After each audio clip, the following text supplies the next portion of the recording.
Welcome to our GTV preview for 3rd of November, where we race at the Vaal on Thursday, and it's an 8-race card. So let's get straight into it, working alongside Rayal Radhakrishna for the show. And the bar pot will begin in race number 1 at 12:15. It's a maiden plate. It's over 1,450 meters, and a clear standout here. Rayal looks to be run for cover. Ashley Fortune's runner. Of course, the two runs have been wide apart, raced towards the end of last season, but that comeback run, he really showed his well-being, just finding one better on the day. Yes, absolutely, and he would have needed that run a touch, I felt, but the money did come, and as you mentioned, just found one too good. But in this lineup, he should take a power of beating. There has been quite a bit of support already for him, and he's into 7 to 10. He's got a positive draw, and Ashley Fortune, Ryan Munger, they should start the day on a winning note in race number 1. Yeah, whilst there hasn't been any winners from that form line, what was clearly noticeable is those two runners, which was the winner Ignatius and the source Run for Cover, were clear of the third place runner. In fact, it was around 9 lengths. I looked it up behind Gregor McGregor. So this is a bar-pot banker for us, race number 1. And you agree, Rayal, one of the better bets on the card? It does look to be one of the better bets, and I think he's a horse that you could certainly structure your bets around in race number 1. Now we'll move along to race number 2 on the program. This is a graduation plate over the 1,000 meter trip, and both these and myself seem to think that number 3, Karangatang, should be good enough for the place accumulators.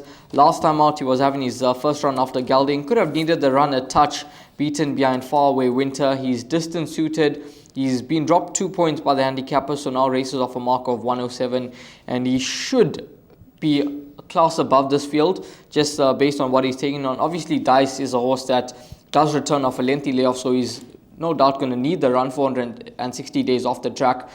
But Karangatang, he looks to be a horse that you can go in strongly with here. I think with the place accumulator, you can go in strongly. The very interesting horse is Constable, ran over the weekend, ran second, under a length behind Sheila. And unbelievably, was 5 kgs better off at the weights, and the price was really good, especially for the places. But on pure form, through Faraway Winter, I think Karangatang cannot beat Constable. You just have to have a look at the weights, because Karangatang was soundly beaten off level weights by Faraway Winter, and Constable, on the other hand, was giving Faraway Winter weights. So it all depends whether Constable runs here, because I don't know if it's too soon for the horse. The form update is there. Second, as I mentioned, behind Sheila. But if Constable runs, I think take that into consideration. And of course, Dice, Rayal mentioned, very interesting horse for this season if he comes back well. But Karangatang going to be a PA banker. On to race number 3. We've discussed this off air. I'm very big on a horse here called San Quintin. Ashley Fortune's runner with Ryan Munger up. And the two post-maiden runs were good. I really liked the way this horse showed himself last time out. He was back from a break. It was straight into a 1,600-meter race. He's versatile, and I think that last start would have brought him on a tongue. Whatever beats him wins.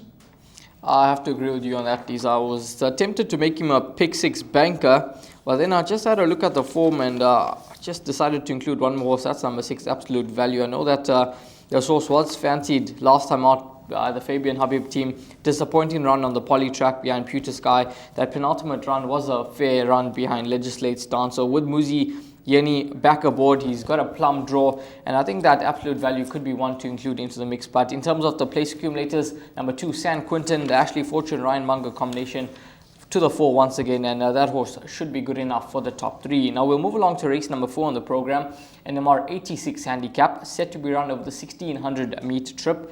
Get your bets on by 13.55. And Duke of Sussex, 2 from 2 over course and distance. Last time out, he just found one too good at the Vaal Classic track behind Gallic Tribe. He lost his unbeaten record at the track, but I think he'll remain unbeaten over this course and distance. Samanga Kumalo aboard, he's got a plum draw once again. 1,600, he loves the distance. 3 of his 6 career victories coming over this trip, and I think that he should go very well, and he is a horse that they all have to beat in this lineup. Yeah, I think so. I think you're right for the place accumulator. Golden Aspen, Wolves World, Bloomington, all coming out to win from that form line. You mentioned his form at the track as well. If you're not in the camp of number 2, Duke of Sussex, a runner that I like here is number 8, and that is Cantalian Bay. Corne Species runner. That post-maiden win was superb, and I just feel he could be under the radar with his rating and carrying 54 kgs. We'll see how he goes here. Kentalian Bay, number 8. So if you're looking for cover in the PA, that's the runner to include, Kentalian Bay. On to the 5th race now, and I know that you like number 4, Code Zero, for the place accumulator, Rael, but I'm just going to give 2 more runners for the pick 6. Tabby Cat, the 3-year-old filly. I think she's unexposed at this level, and the way she's been racing, the dam having won over 1,000, 1,200 and 1,400 meters, but the way she's been going, I see no problem with her getting this extra, 400 meters, and then 53.5 on her back. And then Mirren, well, you're always going to get a solid run for your money. And the one thing that I like about Mirren is that with not undoing of any out of the other jockeys, but with 52.5 kgs, I think the change of jockey could be the change of result here. But you like Code Zero, number 4. Yes, Deez. I think Code Zero at around 5-1. That's a generous price about a runner that's going to be a massive contender in this lineup. If we just have a look at her last start, beaten behind Gilded Butterfly, and we know what Gilded Butterfly did over the weekend. She won a very, very nice race. So I think that Code Zero is the one that they all have to beat. She's 1-1 over course and distance. Caden Brewer, he's the man in form. He's riding with quite a bit of confidence. Plum Draw, 54.5 kgs on the back, and she only has to concede 1 kg to Deez's selection, number 6, Tabby Cat. So I don't think that's an issue, and I think Code Zero should go well here at 5-1. I think that's certainly worth a nibble on the head about number 4, Code Zero. But in terms of the pick 6, Deez, you happy to go with 4, 6, and horse number 8, Mirren? Yeah, I like that. I like those 3 horses for the pick 6. I like your selection for the PA as well, and I think we should be safe in that leg. On to the 6th race now. One of the more difficult races on the card. It's an E-Division class for fillies and mares over 2,000 meters. I'm trying my best to narrow down my selections here, Rael, but I'll give you my PA numbers, 1, 3, and 9 in no particular order. My roughie in the race is number 9, Fantasy Flower, from the stable of Lucky Udalarcus. I see the nice rating drop to 57. I like the booking of Samanga Kumalo, who has ridden this horse in the past, but I think off this mark, she could be competitive. She's going to be the 10-1 shot that I choose as an each-way value. Last time out, I know you also told me that Pretty in Pearls was a nice roughie for you. She's a horse that just with drawn in gate number 2, 56 kgs on the back, on a mark of 59. She's unbeaten over the distance, 1-1. She could be a runner that gets involved into the mix. Number 10, Winning Queen. She's a horse that she made a bolder run last time out behind Rarotonga Row. She just tied in the concluding stages of the race. 54 kgs on the back. JP van der Merwe ride. She's on a mark of 54. This is the course and distance that probably suits her the best. 2 runs for 1 win and 1/3. And I think at 12-1 in the market, she does represent some value. Maybe each way punters could have a go with number 10, Winning Queen. She's a 2-time winner. 395 days since her last win, but I think that she'll give a good account of herself. And as Deez mentioned, number 1 is a horse that he's also included into his place accumulator, which is last year, and a horse that, based on her last performance, must go very well in this lineup. A competitive race and include as many as the budget does allow in race number 6. Now we'll move along to race number 7. Fillies and Mares, 71 handicap, 1,200 meters the distance. Get your bets on by 15.40. And a race where number 3, Queen of Smoke, is a favorite. She does return off just over a 2-month layoff. She beat Tried and True last time out in the maiden. She got the job done. Distance suited. Randall Simon's aboard once again. She does return off a rest. But how do you think Queen of Smoke could shape up? Yeah, I don't know. Bookmakers are betting 17-10 the field here. The next best in the betting market is a 5-1 shot, which is number 2. I think there's 1 or 2 ways to play this. You're either going to bank her number 3, Queen of Smoke, and think that she's clearly going to be better than this field. She's lightly raced, and she's better than her rating as well. If you're not convinced that she is not going to be the winner in the race, then I think it's a field race. She is a full sister to Quintus Light and Quite a Trip. They're all very useful. Quintus Light, I think, is trained by Justin Snate. Quite a Trip, I think, is trained by... It was Paul Peter, I'm not quite sure. Yeah, I think, I don't know who's it now with, that was Quite a Trip. Name escapes me, but I know that Corne Species trains it. I think Corne Species trains it. Yeah, but nevertheless, this also Queen of Smoke, yeah, it's either going to be that or the field. I can't make a case for anything else. I promise you, I can't. So I can see why the fixed odds betting market have decided we'll make this one 17 to 10 and you can pick your price with the balance. I think they may get it right here. But for the place accumulator and the pick six, I'm of no help here, Ryle. I mean, I've tried my best with the previous races, but if I had to pick a horse as cover in the PA, say we're looking for one more runner in the place accumulator. Tell me, meet the captain. Yeah, that's my runner that I tipped third. I tipped that third. My second choice is going to be number 2, Lola Paloza. That's going to be my second choice. And I see the computer form tipped that to win as well. But that's going to be my second choice. In fact, I've gone 3, 2, and of course, meet my captain, number 10. Yeah, Lolo Paloza, certainly a horse that I think you can include into the mix. But as Dee's mentioned, if you're not in the camp of Queen of Smoke, it does seem to be a field race. And I think Meet the Captain is just tremendous value at 8 to 1 in the market. She's the only runner in this field that is actually course and distance suited.